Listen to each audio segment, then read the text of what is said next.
Right. If you've ever tried to change something about yourself, a habit, a pattern, a behavior, and no matter how hard you've tried or you push or you dig in, it just doesn't stick. So today we're going to talk about why that happens because there's a reason for that. And it might not be what you think. It's not about pushing through harder, trying to will ourselves to do this. It's not about willpower. The truth is, it's your nervous system that is trying to keep you safe. And it might be working against you and against your deepest beliefs. So the reason it feels so exhausting is not because you're failing, but it's because your body's actually trying to protect you. So today in this video, we're going to talk about why it's so hard. And I'm going to give you a simple nervous system resetting tool at the end using an essential oil that will help you to expand your capacity for all the things that you want to do and not have your body shut you down, even with your best intentions. And this is really, really important for midlife women because this is a time when big things start to shift in our life and it calls us to change ways of being, but it can be really hard to do. And if you've been pushing through and trying harder and feeling like you can't change things because something in you feels like everything's going to fall apart, this will be really helpful for you because our nervous system is already covering and carrying a big load in midlife, just in modern living. And if we don't get it in check, if we can't actually self-regulate and help to bring more capacity to our nervous system, it will show up in symptoms like hot flashes, mood changes, insomnia, brain fog, weight gain, and nobody wants that. And it's not inevitable. So this is what we're going to talk to today. So little changes that we do, very, very small, minute things done regularly over time can make a huge difference. And it can really help to balance out the stress load in our body. And so this is why this is really important. So change, it can feel really hard, even if we want something so badly. If we know that it's the right thing to do, changing patterns, I'm going to meditate in the morning, I'm going to walk every day, whatever it is, I'm going to show up differently in my work, in my life, in my relationships. But something in us has us revert to old behaviors.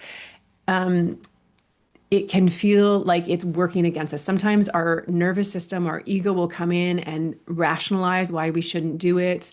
There's a saying that is actually really hard, but it's sometimes true. The better the hell we know than the heaven we don't. And this is because the root of change, the part that holds us in old ways of being, is our core beliefs. And they are protective. They're very efficient, meaning it takes a lot of energy for our brain to change ways of being. I always think of this like if you have a road that's traveled, a highway, and they have those grooves in the road. And if you're trying to drive outside those grooves, it almost naturally pulls you back in.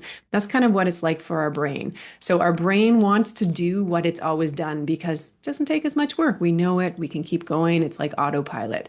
And that's really our brain and nervous system's way of trying to keep us safe, physically, emotionally, socially. And so beliefs that we have save energy for the brain and the nervous system, which doesn't want to be overwhelmed. It doesn't want to use extra resources if it doesn't have to. Core beliefs are often established in early life. They are established from repeated experiences, and it can be a major trauma for sure, but it doesn't have to be a major trauma. It can be something very little, not being heard, feeling like it's unsafe to use your voice, that maybe parents were overwhelmed or something and they're stressed out. And if we had an emotional response to something, it overwhelmed them. So we learn to not express ourselves emotionally and keep that more under wraps. So we, as children, we tend to personalize unmet needs. We believe that it's something about us that's the problem. So I'm the problem because it's safer to believe that than to believe that the outside world is safe, particularly if it's with our caregivers and they're the ones who we put our there we rely on them to stay safe. So if we believe that we're the problem, then we can have some control over that. And so these adaptations helped us survive then, but they're limiting us now. So kids really are super smart. They will check out the world and suppress their needs if something is happening in their outside world. And this can be in the schoolyard, this can be with parents, this can be with teachers, it can be with friends and peers. So And what happens with this is these patterns become subconscious and automatic. So they are protective reflexes. We don't speak out in groups. I remember when I was a little kid and I was always asking questions. And one day when I went up to the teacher to ask a question, she stopped the whole class and said, Angela doesn't know where to find this information. Like, where should she get it? And there people were saying she should get it in this dictionary over here, whatever it was.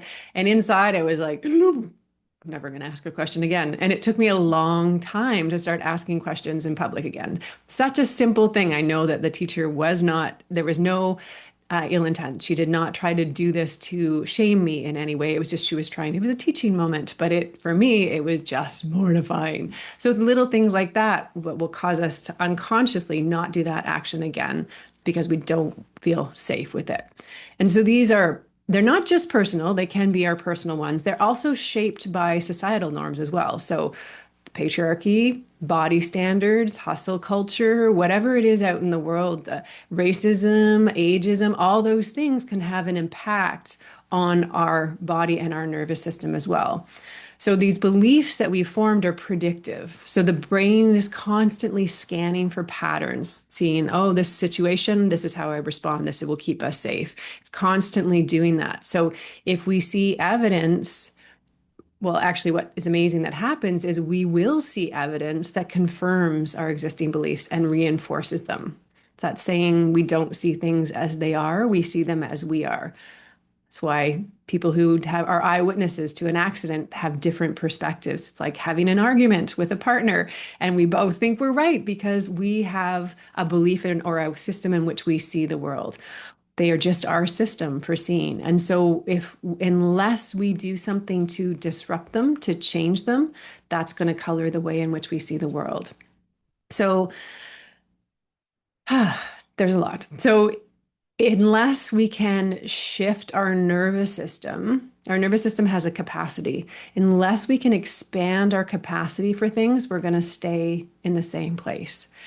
And it's not going to feel comfortable at first. So we have to signal safety to our body in order to expand, to have new ways of being. So often without nervous system support, we might try to push through. We might make a change and we're going to white knuckle it through. And it's like, fake it till you make it.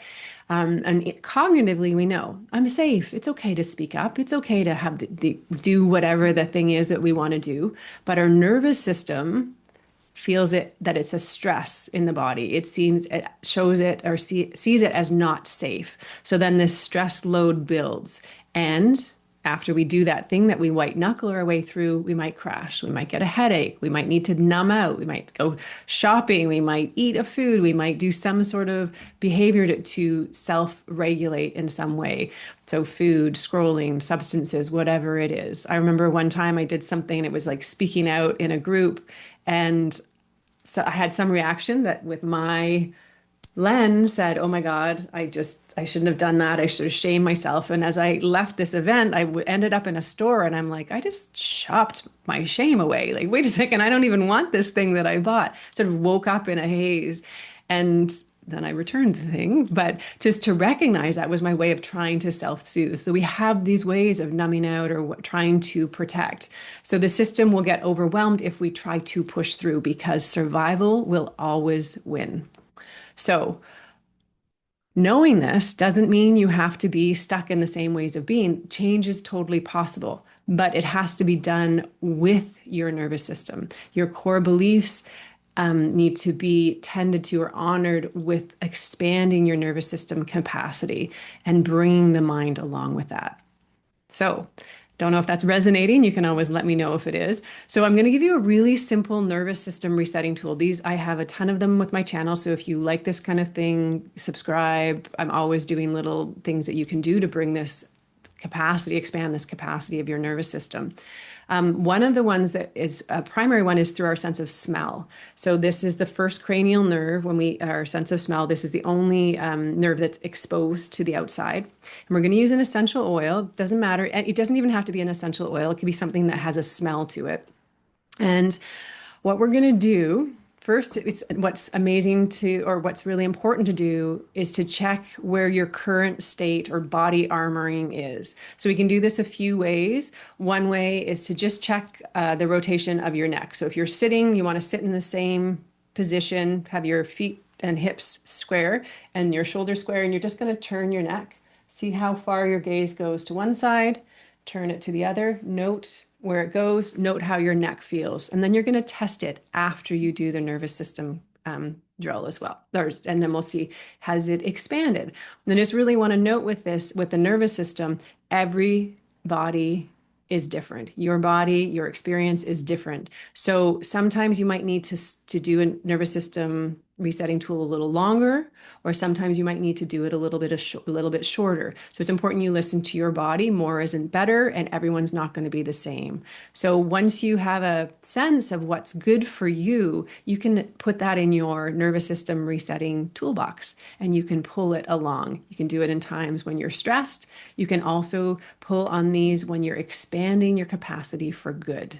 So you can do it preemptively. You can do it when you're triggered. You can also do it when something feels really good, because sometimes we actually shut down a little bit when things feel good and we feel like that, "Ugh, I'm going to pull back a little bit." So you can use it in multiple ways. So first check your neck. And then with this one, we're going to do for smelling.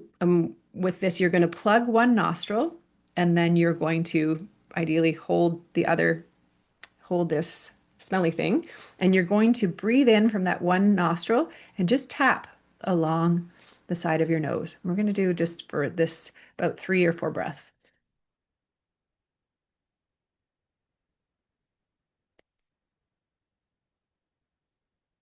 And then you take it down, do an integrating breath, and then you're going to look. And my neck just feels better. It feels a little softer, feels a little bit better that way. So that was my left nostril. Now I'm going to do the same thing on the right, because with this, one nostril might have a strong response and the other one not so much. I tend to find, an experience with this is sometimes the nostril that can't smell as well has a better response, but see, you do you. So we'll do the other side, about 3 or 4 breaths.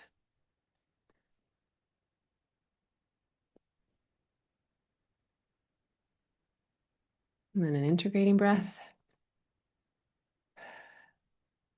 And I got more range. I'm starting to become an owl. So this one was a really high response for me. So this right side actually gave a better response than my left side. So it might change daily, but it consistently can be the same side as well.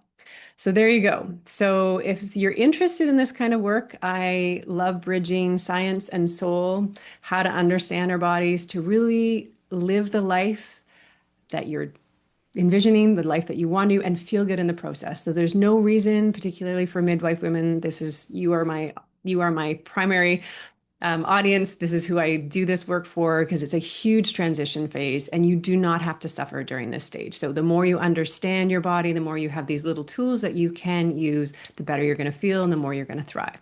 So if you're interested in this, you can subscribe. If you're interested in working with me, I have lots of different ways that I work with people. So you can check the notes below or just book in a call with me. And I hope that's super helpful for you, and love to hear how it goes.